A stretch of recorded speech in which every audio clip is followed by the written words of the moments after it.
اعوذ باللہ من الشیطان الرجیم بسم اللہ الرحمن الرحیم ان ابی سعید سعد بن مالک بن سنان الخدری۔ ابو سعید یہ ان کی کنیت ہے، اور سعد بن مالک، سعد ان کا نام ہے، مالک ان کے والد کا نام ہے، اور سنان ان کے دادا کا نام ہے، الخدری، جن کو ابو سعید خدری رضی اللہ تعالیٰ عنہ کہا جاتا ہے نا، یہ وہ صحابی وہ روایت بیان کرتے ہیں، کہتے ہیں کہ ان ناسا من الانصاری، ان ناسا بے شک کچھ لوگ، من الانصاری انصار کے کچھ لوگ انصاری صحابہ اکرام نے، سألوا رسول اللہ، انہوں نے سوال کیا رسول اللہ صلی اللہ علیہ وسلم سے، یعنی آپ علیہ السلام کے پاس مال غنیمت آیا ہوا تھا، کوئی مال موجود تھا، تو انصار صحابہ اکرام نے رسول اللہ سے سوال کیا، لیکن یہ رسول اللہ کی زندگی کے اندر ہے، جب رسول اللہ موجود تھے تو صحابہ اکرام اپنے سارے کے سارے مسائل رسول اللہ کے پاس لے کر آیا کرتے تھے۔ جب رسول اللہ دنیا سے چلے گئے، پھر کوئی بھی صحابی قبر شریف کے اوپر، آپ کے قبر مبارک پہ کوئی بھی سوال کرنے کے لیے، مانگنے کے لیے نہیں آیا۔ یہ رسول اللہ کی زندگی کا واقعہ ہے۔ لوگ اس طرح کے واقعات سنا کرنا یا رسول اللہ مدد اور ولیوں سے، نبیوں سے مانگنا ثابت کر رہے ہوتے۔ تو یہ ہے کہ رسول اللہ صلی اللہ علیہ وسلم سے انصار نے سوال کیا، فَأَعْطَاهُمْ، تو رسول اللہ نے ان کو دے دیا جو آپ کے پاس مال و دولت تھی۔ ثم سألوا، تو انہوں نے پھر سوال کیا، فأعطاهم، تو رسول اللہ نے پھر عطا فرما دیا، پھر دے دیا، حتی نفد، یہاں تک کہ ختم ہو گیا،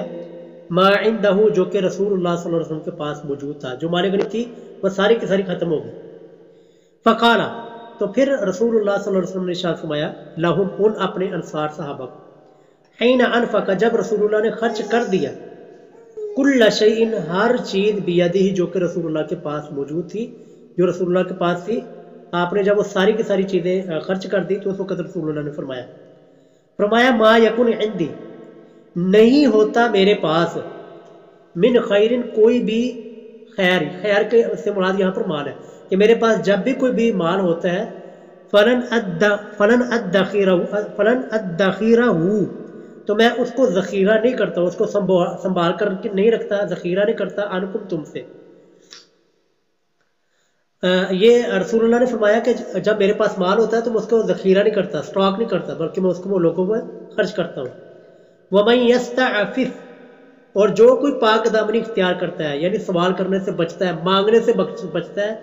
يُعِفَّهُ اللَّهُ، تو اللہ تعالیٰ اس کو پاک دامن بنا دیتا ہے، اللہ تعالیٰ پھر اس کی ایسی مدد کرتے ہیں کہ اس کو مانگنے کی، سوال کرنے کی ضرورت ہی نہیں رہتی۔ یہ وعدہ ہے رسول اللہ کا، اور یہ اللہ تعالیٰ کے بارے میں فرما رہا ہے۔ وَمَن يَسْتَغْنِ، اور جو کوئی بے نیازی اختیار کرتا ہے، یعنی کہ لوگوں کے پاس جو مال و دولت ہے اس سے بے پرواہ ہوتا ہے، کہ کسی کے پاس مال ہے، دولت ہے، کوٹھی ہے، گاڑی ہے، بنگلہ ہے، مجھے اس سے کیا ہے، تو رسول اللہ کیا فرمایا،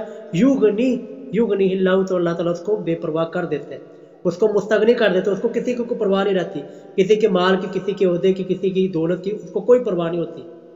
لیکن جو یہ شخص کرنا چاہے تو اس کے لیے۔ وَمَن يَتَصَبَّرْ، اور جو کوئی صبر طلب کرے، جو کوئی صبر کرنا چاہے، یصبرہ اللہ، تو اللہ تعالیٰ اس کو صبر عطا کر دیتا ہے۔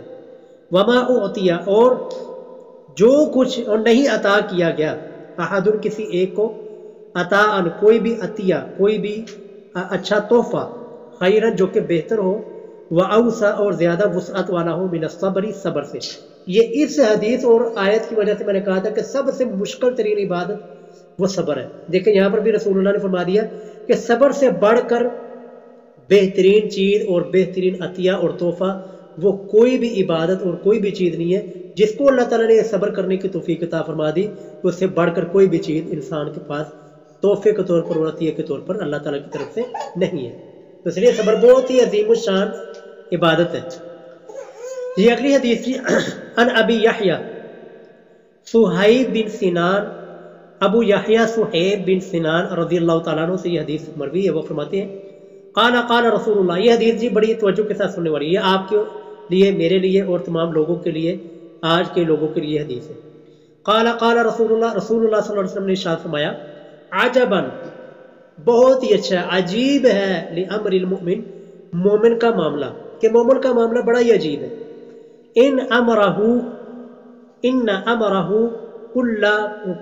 لہ خیر،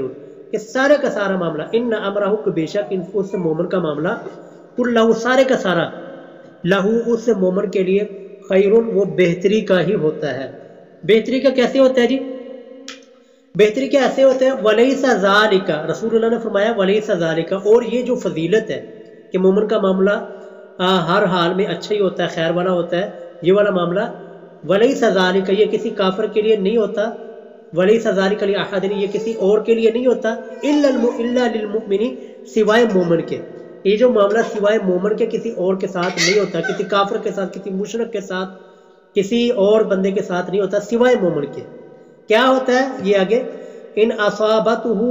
سراء، ان اصابتہ، اگر اس کو پہنچ جائے خوشحالی،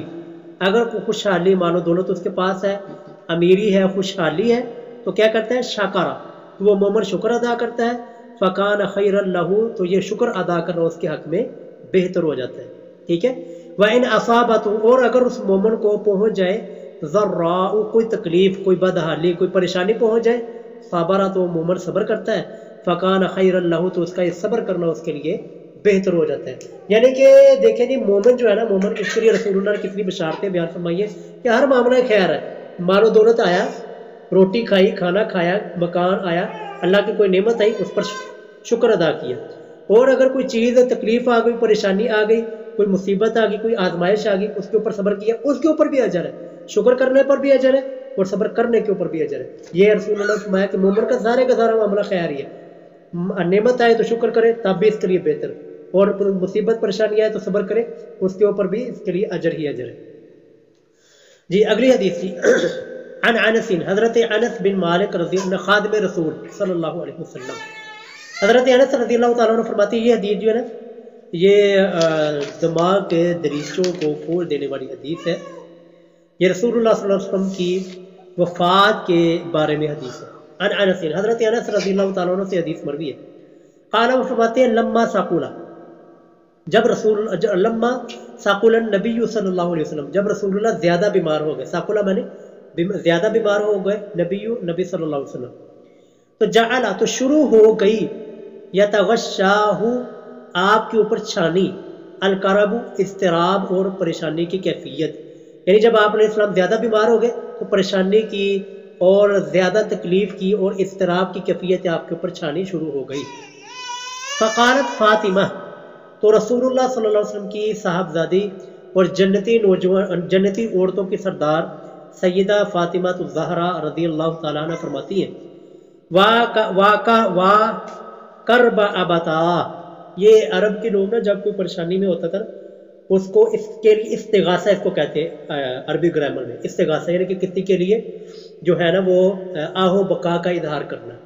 تو سیدہ فاطمہ نے یہ آہو بقا کا اظہار کیا، وا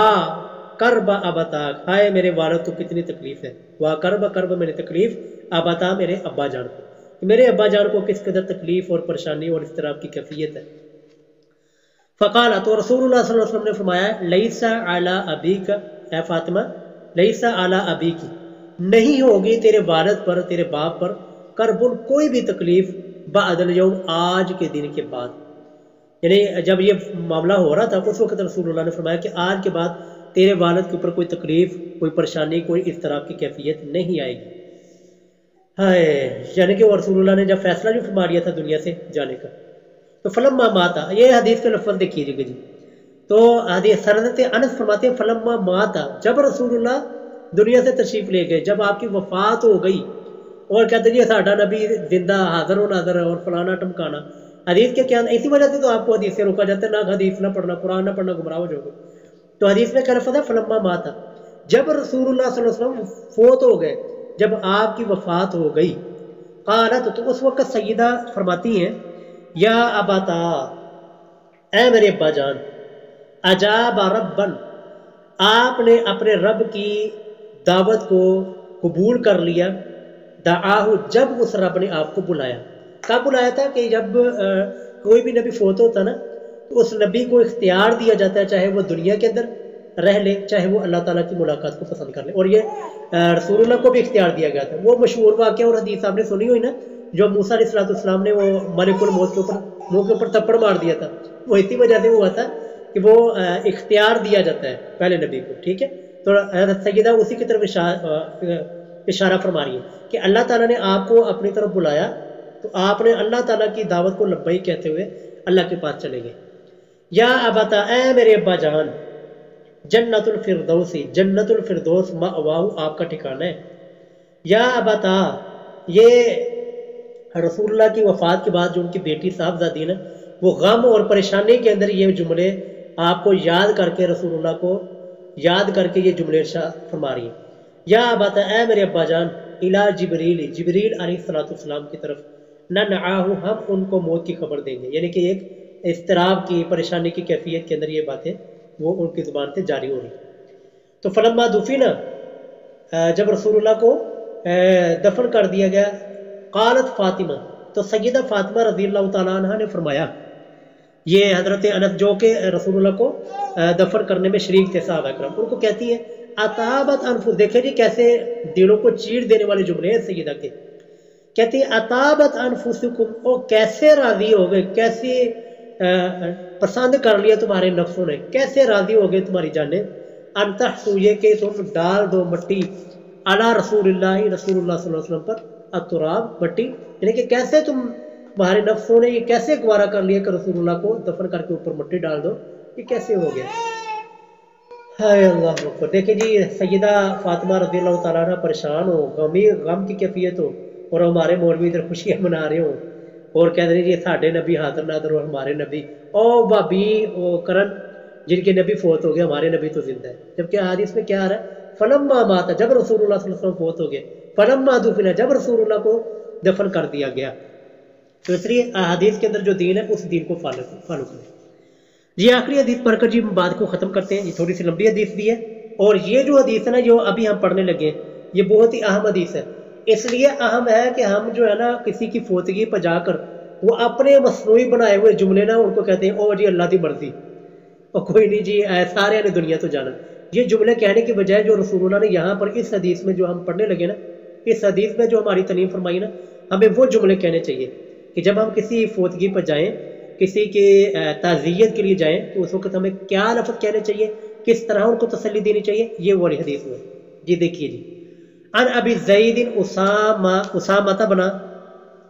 بن زید بن حارثہ. ابو زید یہ ان کی کنیت ہے، اسامہ ان کا نام ہے، زید ان کے والد کا نام ہے، حارثہ ان کے دادا کا نام ہے. یہ پتہ کون سا صحابی ہے؟ یہ جو رسول اللہ صلی اللہ علیہ وسلم کے منہ بولے بیٹے تھے نا، حضرت زید بن حارثہ، جن کا قرآن کریم میں نام آیا 22ویں پارہ سورہ احزاب میں ان کا نام آیا اس صحابی کا. یہ واحد صحابی جن کا قرآن کریم میں نام آیا ہوا، زید بن حارثہ رضی اللہ تعالیٰ. یہ زید بن حارثہ کے بیٹے ہیں حضرت اسامہ، اور یہ رسول اللہ صلی اللہ علیہ وسلم کے نواسوں کی طرح تھے، آپ کے پوتوں کی طرح تھے. ٹھیک ہے، یہ وہ صحابی ہیں حضرت وہ جب وہ عورت نے چوری کی تھی تو حضرت یہ انہی صحابی کو بھیجا گیا تھا سفارش کرنے کے لیے. لیکن رسول اللہ نے فرمایا تھا کہ اگر میری بیٹی بھی چوری کرتی تو اس کا بھی ہاتھ کٹتا. تو اس لیے میں نے تھوڑا سا آپ کو تعارف کروا دیا یہ صحابی کتنے عظیم الشان ہے جو ابھی حدیث بیان کرنے لگے. وعن ابی زید اسامہ بن زید، ابو زید اسامہ بن زید بن حارثہ رضی اللہ تعالیٰ عنہ سے حدیث مروی ہے. لفظ دیکھیے جی، مولا رسول اللہ، رسول اللہ کے مولا. اب یہ جو کہتے ہیں جی مولا کا معنی جو حدیث آتی ہے نا، من کنت مولا فعلی المولا، من کنت مولا فہذا علی المولا، کہ جس کا اس کا معنی کرتے ہیں مشکل کشا، کہ مولا کا معنی مشکل کشا کر رہے ہوتے ہیں، مدد مانگنے والا کر رہے ہوتے ہیں، مدد دینے والا، مشکل کشائی کرنے والا معنی کر رہے ہوتے ہیں. یہاں پر معنی کیا کریں گے جی مولا کا؟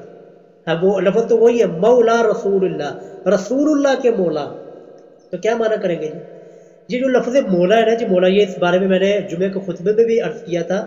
ابھی پھر آپ یاد رکھیے گا. یہ لفظ مولا ایسا عربی زبان کے اندر ایک ایسا لفظ ہے جس کے تقریباً 25-26 معنی ہیں. ایک لفظ ہے لیکن اس کے 26 معنی بنتے ہیں. اب ہر اعتبار سے سیاق و سباق یعنی آگے اور پیچھے والے الفاظ کو دیکھ کر اس کا معنی کیا جاتا ہے. یہاں پر اس کا معنی ہوگا مولا رسول اللہ، رسول اللہ کے آزاد کردہ غلام. ٹھیک ہے جی، اور یہ مولا کا معنی آزاد کردہ غلام بھی ہوتا ہے، کیونکہ رسول اللہ صلی اللہ علیہ وسلم نے حضرت زید ان کو آزاد کیا ہوا تھا، اس وجہ سے ان کو کہا جاتا تھا مولا رسول اللہ، یہ رسول اللہ کے مولا ہے، یعنی کہ رسول اللہ کے آزاد کردہ غلام ہے. ٹھیک ہے جی، تو اس لیے یہ اس طرح کے کوئی لفظ آ جائے، من کنت مولا فعلی المولا، مطلب یہ ہوگا کہ جس کا میں یار ہوں، جس کا میں جگری دوست ہوں، جس کا میرے ساتھ تعلق ہے، اس کا سیدنا علی کے ساتھ تعلق ہے رضی اللہ تعالیٰ عنہ. تو حدیث کی طرف دوبارہ واپس آتی ہے جی. مولا رسول اللہ صلی اللہ علیہ وسلم کے آزاد کردہ غلام ہے. وحبہ اور رسول اللہ کے محبوب ہے. وابن حبہ اور رسول اللہ کے محبوب کے بیٹے. ٹھیک ہے، یعنی کہ رسول اللہ کے محبوب ہے حضرت اسامہ، اور رسول اللہ کے محبوب کے بیٹے ہیں، یعنی کہ حضرت زید کے بیٹے. زید چونکہ رسول اللہ کے محبوب بھی تھے، آپ کے منہ بولے بیٹے بھی تھے، ان کے بیٹے کے بیٹے، اور ان کے بیٹے سوری. قال وہ فرماتے ہیں حضرت اسامہ کہتے ہیں ارسلت بنت النبی صلی اللہ علیہ وسلم، نبی کی بیٹی نے پیغام بھیجا کہ رسول اللہ صلی اللہ علیہ وسلم کی طرف. کیا پیغام بھیجا؟ کہ ان ابنی، کہ بے شک میرا بیٹا، قد احتضر، وہ اس کی وفات کا وقت قریب آ چکا ہے، یعنی کہ وہ فوت ہونے کے قریب ہے. تو فاشہدنا، تو آپ جو ہے نا وہ ہمارے پاس تشریف لائے، آپ یہاں پر آ جائیں. تو فارسل، تو رسول اللہ صلی اللہ علیہ وسلم نے پیغام بھیجا، یقرئ السلام، کہ آپ علیہ السلام نے ان کی طرف سلام بھیجا. جس سے یہ بھی پتہ چلتا ہے کہ کسی غیب کو سلام بھیجنا یہ بالکل سنت سے ثابت ہے، کہ آپ یہاں پر بیٹھے کوئی دوست آپ کا کسی دوست کو ملنے کے لیے جا رہا ہے تو آپ اس کے ہاتھ یہ پیغام بھیج سکتے ہیں، میرے اس دوست کو میری طرف سے سلام کہنا، یہاں پر سے ثابت ہوتا ہے. یقرئ السلام، رسول اللہ نے پیغام بھیجا اور سلام بھی ساتھ بھیجا کہ ان کو میرا جا کر سلام کہنا. ویقول، اور کہنا، اب یہ جو دعا ہے نا، یہ میں عرض کروں گا کہ تمام جو ساتھی ہیں نا جو سبق سن رہے والے، یہ اس دعا کو لازمی سے زبانی یاد کریں، تاکہ ہم کسی بھی فوتگی پر کسی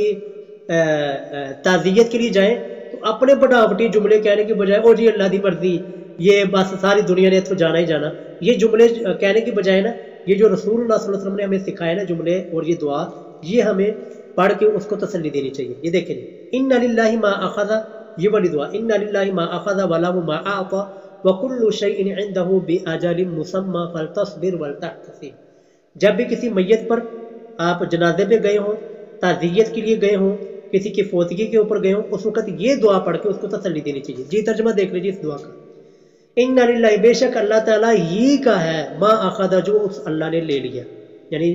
جو آپ کے ہاتھ میں جو آپ کا بیٹا، آپ کی بیٹی، آپ کا والد جو بھی فوت ہو گیا، یہ اللہ تعالیٰ ہی کا تھا. ان للہ ما اخذ، کہ اللہ تعالیٰ ہی کا ہے جو اس نے لے لیا. وَلَهُ مَا آتَى، اور اسی کا ہے جو وہ عطا کرے. ٹھیک ہے، وَلَهُ، اور اسی اللہ تعالیٰ ہی کا ہے، ما آتا، جو کہ اللہ تعالیٰ وہ عطا کرے. وَكُلُّ شَيْءٍ، اور ہر چیز، بِعِندَهُ، اس رب کے ہاں، بِأَجَلٍ مُسَمَّى، ایک مقررہ مدت تک قائم ہے. اس دنیا، یہ ساری کی ساری چیزیں جو ہے نا ایک مدت تک ہی قائم، جب مدت آ جائے گی ساری چیزیں ختم ہو جائیں گی. فَلْتَصْبِرْ، بس چاہیے کہ آپ صبر کرو. وَلْتَحْتَسِبْ، اور چاہیے کہ آپ ثواب کی نیت سے اس معاملے کو جو ہے اس معاملے کے اوپر صبر کریں. فَلْتَصْبِرْ، صبر کریں. وَلْتَحْتَسِبْ، اور ثواب کی نیت سے، نیکی کی نیت سے آپ اس کے اوپر خاموشی اختیار کریں، آہوزاری والا معاملہ نہ کریں. ٹھیک ہے، یہ دعا میں آپ سے عرض کروں گا کہ یہاں تک چھوٹی سی دعا ہے، یہ آپ لازمی سے یاد کیجیے. اچھا جی، آگے حدیث چلتے ہیں. فَأَرْسَلَتْ إِلَيْهِ، تو رسول اللہ کی بیٹی نے، سیدہ زینب رضی اللہ تعالیٰ عنہ نے دوبارہ پیغام بھیجا رسول اللہ کی طرف. تو قسیم علیہ، اور آپ کے اوپر قسم دی کہ یا رسول اللہ، آپ کو اللہ کی قسم ہے، لا یأتینہا، آپ لازمی تشریف لائیں. یعنی کہ پہلے تو ویسے بھیجا تھا نا، پھر آپ نے سیدنا زینب رضی اللہ تعالیٰ آپ کی بیٹی نے ان کو رسول اللہ کو قسم دے دی. اس سے یہ بھی پتہ چلتا ہے کہ کسی کو قسم دینا بھی جائز ہے. فقام، تو رسول اللہ کھڑے ہو گئے. ومعہ، اور رسول اللہ کے ساتھ سعد بن عبادہ، ومعاذ بن جبل، معاذ بن جبل، وابی بن کعب، ابی بن کعب، زید بن ثابت، زید بن ثابت، ورجال، اور کچھ بھی لوگ تھے. ٹھیک ہے، یہ سارے کے سارے لوگ وہ رسول اللہ کے جو نواسے تھے جو کہ وفات ہونے کے قریب تھے، ان کے پاس پہنچے. تو فرفیہ، تو پس اٹھا دیا گیا، الی رسول اللہ صلی اللہ علیہ وسلم کی جانب، الصبی، بچہ، یعنی کہ بچے کو اٹھا کرنا رسول اللہ کی طرف لے جایا گیا، رسول اللہ کو پکڑا دیا گیا. فاقعدہ، تو رسول اللہ صلی اللہ علیہ وسلم نے اس کو بٹھا لیا، فی حجرہ، اپنی گود میں بچے کو بٹھا لیا. اللہ اکبر. ونفسہ، اور اس بچے کی جان، تقعقع، وہ مضطرب تھی، یعنی وہ نزع کا عالم تھا، جان نکلنے والی تھی، جان جو ہے نا وہ مضطرب تھی. تو جب رسول اللہ نے اپنے نواسے کے ساتھ، اپنے بیٹے کے ساتھ یہ حالت دیکھی تو ففاضت عیناہ، تو رسول اللہ کی دونوں آنکھیں بہہ پڑی. ففاضت کا معنی کہ بہہ پڑی، عیناہ، رسول اللہ کی دونوں آنکھیں، رسول اللہ کے آنکھوں سے آنسو بہنے شروع ہو گئے.